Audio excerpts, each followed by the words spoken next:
for the Likud primary elections was unusually low on Tuesday. By mid-afternoon, only 14% of eligible voters had cast their ballot to elect a new party leader and central committee.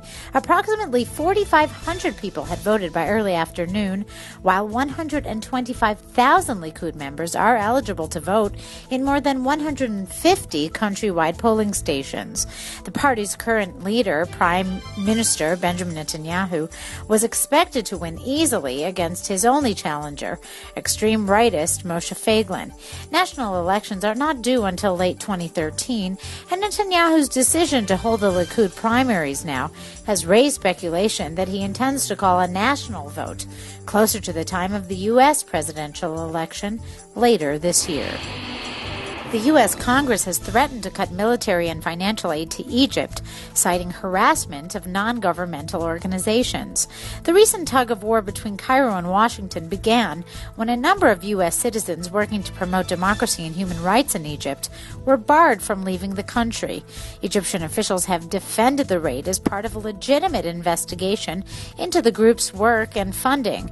American aid to Egypt includes a yearly stipend of $1.3 billion to the army and an additional $300 million in economic aid.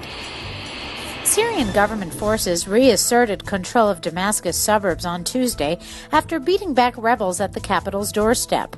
Western and Arab diplomats piled more pressure on Syrian President Bashar Assad, pushing for a UN Security Council resolution which would call for him to step down to defuse the 10-month-old uprising against his family's dynastic rule.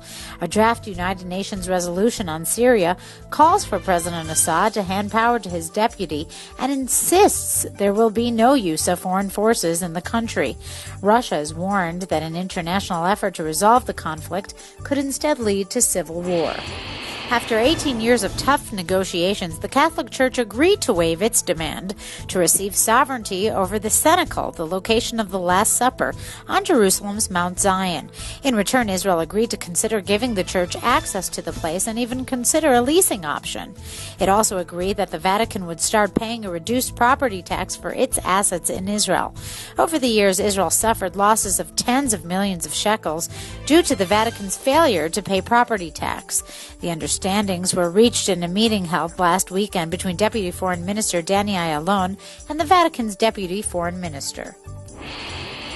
In a recent study, Israel ranks fourth compared to 30 Arab countries in its standard of living and gross domestic product per capita, and is preceded by only Qatar, Kuwait, and the United Arab Emirates. At the end of 2011, Israel preceded nearly all Arab countries. Most figures fail to include the drop in GDP in countries which recently experienced an uprising or change of government.